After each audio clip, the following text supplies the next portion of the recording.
दिन रात मेरे स्वामी, मैं भावना ये भाऊं देहांत के समय में तुमको न भूल जाऊ. तुमको म्हणजे कुणाला विचारायचं काय? पंचपरमेष्ठी आणि त्यांच्यासारखाच मी. स्वतःकडे यायला पाहिजे का नाही? पंचपरमेष्ठी पण तेच सांगते, माझ्या इथं थांबू नको, मी काय करतो ते तू कर. म्हणून त्यांच्यासारखाच मी जीव आहे, शांत स्वभावी आहे, आनंदी आहे, सुखी आहे. माझ्यामध्ये दुःख नाहीच, माझ्यामध्ये वेदना नाहीच. मला काय, मी आजारी नाही.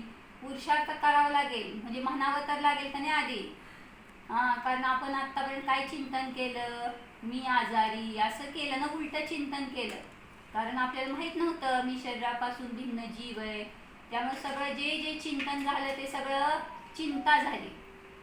आता काय करायची? चिंता सोडायची. परद्रव्याचा विचार ही चिंता आहे आणि स्वद्रव्याचा विचार हे चिंतन आहे. चिंता दुर्गतीचं कारण आहे, चिंतन स्वर्गमोक्षाचं कारण आहे. स्वर्गात तरी का जायचंय? तिथं प्रत्यक्ष केवली भगवंतांच्या समोशरणात जाता येते का नाही? दिव्य ध्वनी ऐकता येते. ऐकल्यावरच आपल्या परिणामामध्ये बदल होतो. समोशरण म्हणजे काय असतं? समोशरण म्हणजे काय सांगितलं? आता माताजी कुठं असणार?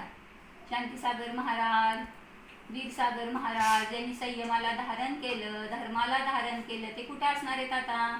नियमाने स्वर्गात. आणि स्वर्गात त्यांना आता काही तर विषय भोगामध्ये रमणार का ते? नाही. संस्कार काय केले? आता ते जाणार समोशरणात आणि तिथं दिव्य ध्वनी ऐकणार. आणि मग दिव्य ध्वनी ऐकल्यावर कसे परिणाम होणार आपले? तिथं सगळे कसे असतात? महाराज, आम्हा सगळे आहेत ना तिथं. सगळे प्राणी शांत चित्ताने ऐकत असतात. एवढी त्या वचनामध्ये ताकद आहे. कारण त्या वचनाला त्यांनी स्वतः तसं धारण केलंय. नुसतं सांगितलं का? नाही, तसं धारण केले. त्यामुळं सिंह आणि गाय शेजारी शेजारी बसलेले असते, पण वैराची भावना नाही. सगळं वैर विसरते. सगळे जीव समता स्वभावी आहेत, सुंदर आहेत असं ते जाते. सुंदर म्हणजे काय? ज्ञानामध्ये राग द्वेष नसणं, क्रोध मान माया लोभ नसणं ही सुंदरता आहे. विभाव नसणं ही सुंदरता आहे.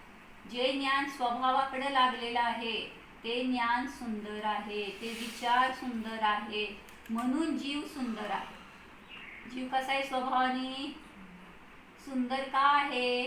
कारण जीवामध्ये हे विभाव कशा आहे ना आहेत का? नाही. मग काय सांगितलं? दिन रात मेरे स्वामी, मैं भावना ये भाऊ, देहांत के समय में तुमको न भूल जाओ. शत्रु अगर कोई हो संतुष्ट उनको कर दूं, समता का भाव धर कर सबसे क्षमा कराऊं. आपला कोणी शत्रू आहे का? नाही. विचारामध्ये आपण शत्रू केलेला असतो, कारण आपलं ऐकलेलं नाही म्हणून. पण वास्तविक कोणी आपला शत्रू नाही आणि मित्र नाही. सगळे जीव कसे आहेत? ज्ञानमय आहे, समता स्वभावी आहेत, भगवान आत्मा आहेत. कुणी राहील का शत्रू आपल्याला? दृष्टी बदलायची फक्त, आहे का नाही? बाहेर कोणी आपला शत्रू नाही. आपले राग द्वेष मोह परिणामच आपले शत्रू आहेत. तेच आपल्याला दुःख देते.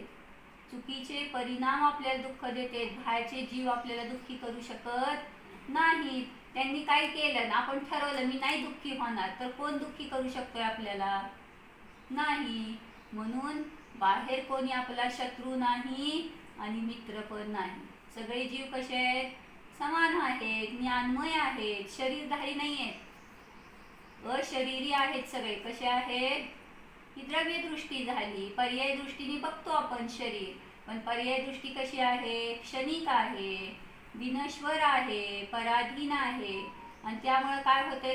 आपले पण चुकीचे संस्कार होते ना. पर्याय दृष्टीने पाहिल्यावर काय होतं? म्हणजे काय पर्याय दृष्टी? म्हणजे पर्याय दृष्टी म्हणजे शरीराकडून पाहतो. ही माझी माता, ही माझी मुलगी, ही माझी सून.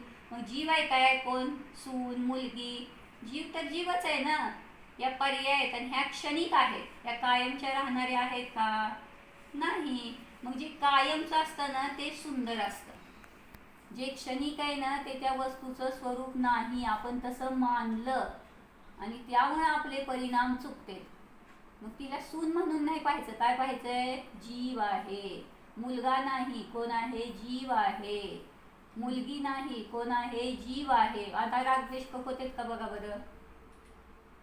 नाहीत होत. मग भगवंतांची हीच दृष्टी आहे, म्हणून ते कसायाला जाणते तरी त्यांचे रागद्वेष होत नाहीत, कारण तो जीव म्हणून बघते. मग तो चुकीचं कार्य करतोय, कर्माच्या उदयात करतोय, काय प्राण्याला मारतोय, पण त्यांनी काय करतोय? त्या प्राण्याने पूर्वी त्याला मारलेला आहे, त्यामुळे त्यांची फिटामफीट चालली. आणि आपण त्याच्यात रागद्वेष केले तर काय होणार? आपण पण त्यात अडकणार, आपण पण परत त्यांच्या सानिध्यात येणार. म्हणून आपल्याला कुणाबद्दल राग नको, द्वेष नको, मोह नको. सगळे जीव जसं भगवान जाणते, सगळे जीव समान आहेत. कोणी लहान नाही, मोठा नाही, कोणी हीन नाही, दीन नाही. तसं आपली दृष्टी बनली पाहिजे. मग तशी दृष्टी कधी बनणार? शरीराकडचा उपयोग हटला की बनणार. जीव कसा आहे? जीव ज्ञानमय आहे. मग ज्ञानाकडून ज्ञानाला पाहिलं तर शरीर नाही दिसणार ना, पण ज्ञानाने शरीराला विषय केलं तर नाही सुखी होणार आपण.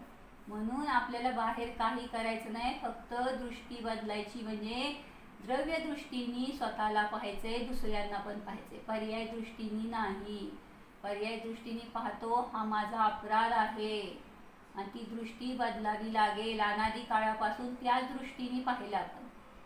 केवली भगवान पण जाणतात का नाही, हे घर आहे, हा जीव आहे, ही काय, ही खुर्ची आहे, जाणतेत की, पण ती माझी आहे असं जाणतेत का? आणि आपण काय जाणतोय? ती माझी आहे, ही तुझी आहे. हितच चुकलं सगळं. कुठलं आलं माझं तुझं? येताना काय आणलं, जाताना काय नेणार? मग कशाला ह्या 50, 60, 70 वर्षात माझं तुझं करायचं आणि कर्माचा बंद करून घ्यायचा? आहे बरोबर आहे की, जाना न कहो पर मानो मत, म्हणा पण तसं मानू नका. बस इतकं सोपं आहे, आणि हे ज्ञानातनंच करावं लागेल. सोपं म्हटलं तर सोपं होईल, आणि अवघड म्हटलं तर अवघड होईल. म्हणून सोपं आहे, सारखं काय म्हणायचं? सोपं आहे. करतो आपण भेदविज्ञान करतो, पण बाहेरच्या वस्तूमध्ये करतो. इथं कुठं भेदविज्ञान करायचंय? जीव आणि शरीर. काय सोपं आहे म्हणून सांगितलं? काय सोपं आहे म्हणून सांगितलं आत्या? स्वतःला जीव जाणणं सोपं आहे, ते समोरच्यांना जीव जाणणं सोपं आहे. सांग, सुनबाईंना जीव दिसते का? सुनबाई सासूबाई जीव दिसतात का? जीव आहेत. मग त्यांना सासू म्हणून नाही बघायचं, सून म्हणून नाही बघायचं, जीव म्हणून बघायचं, तर सोपं होतंय संसार. सगळं सोपं होतंय, आणि बाहेरच्या सगळ्याचा सहज त्याग होतोय, करावा लागत नाही. मी जीव आहे जाणलं की शरीर बाकी सगळं भिन्न झालं का नाही? आपोआप होतं. इतकी सरळ साधी सोपी पद्धत आहे. तो आपला स्वभाव आहे. स्वभावाला कधी सोडतं का? मीठ कधी सोडतं का आपल्या खारटपणाला? कोणत्याही देशात असो, कोणत्याही काळात असो, सोडतोय का? साखर, पाणी आपला स्वभाव सोडते का? अग्नीवर गरम झालं तरी शीतलपणा. मग तसं आपण कुठल्याही शरीरात असो, कोणत्याही अवस्थेत असो, कोणत्याही क्षेत्रात असो, आपण आपला स्वभाव सोडत नाही. पण काय करतो? स्वभावाकडे बघायचं सोडतो, आणि त्यामुळे दुःखी होतो. जीव बघितल्यावर भय पण होत नाही. मग तसं काय झालं, एकदा आम्हा फलटणला होत्या हो, आणि तेव्हा आम्हांच्या असं बाथरूममध्ये गेल्या होत्या आम्हा, आणि आम्हांच्या साडीवर खूप मोठा किडा आला होता. खूप मोठा, म्हणजे असं ते याचे असतात ना नाकतोडे टाईप, असे मोठे मोठे, तसला मोठाच्या मोठा किडा आला होता, आणि आम्हानी साडी वर केली होती. म्हटल्यावर असं उघडं अंग, आम्ही घाबरलो की ते काहीतरी करेल काय आत्या, म्हणजे इतकं मोठं किडा आहे, चावलं तर काहीतरी होईल आम्हाला, असं आम्ही इतकं घाबरलो. पण आम्हा एकदम निश्चल, म्हणजे भय नाही राहिलं का? जीव आहे हे जाणलंय ना.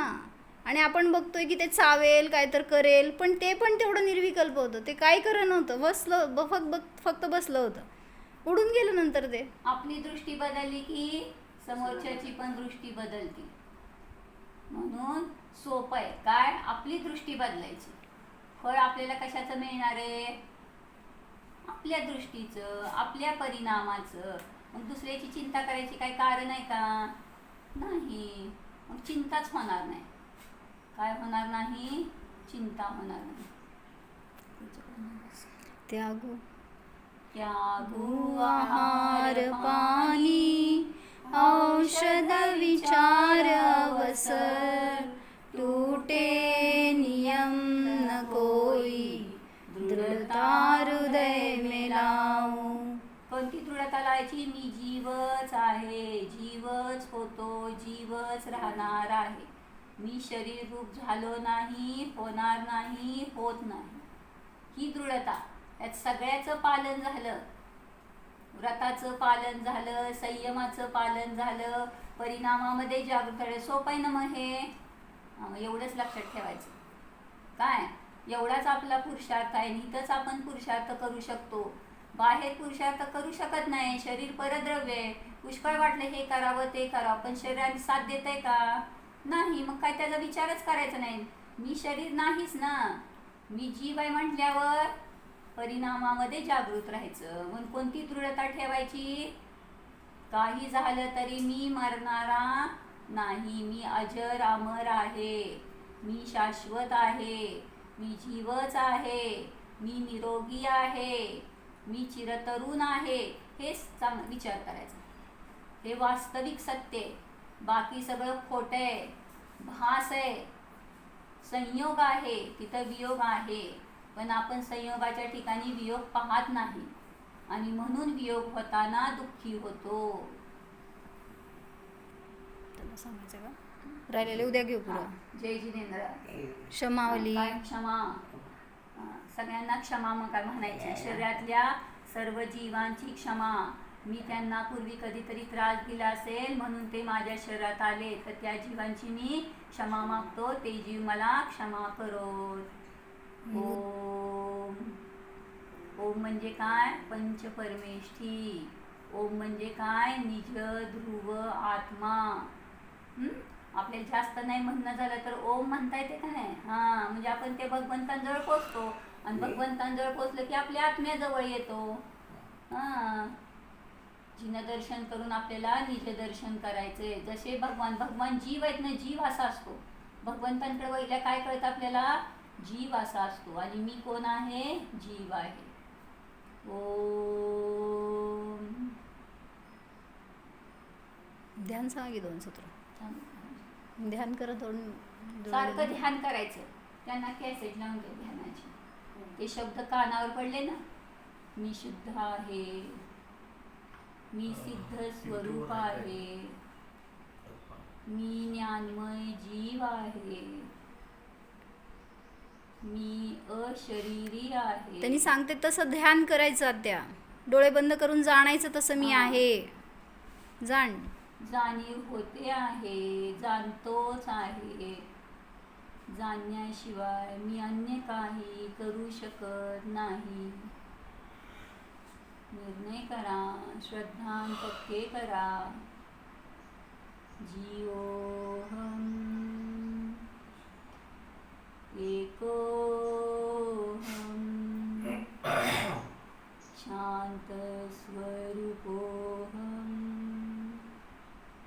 निर्मोह स्वरूपोहम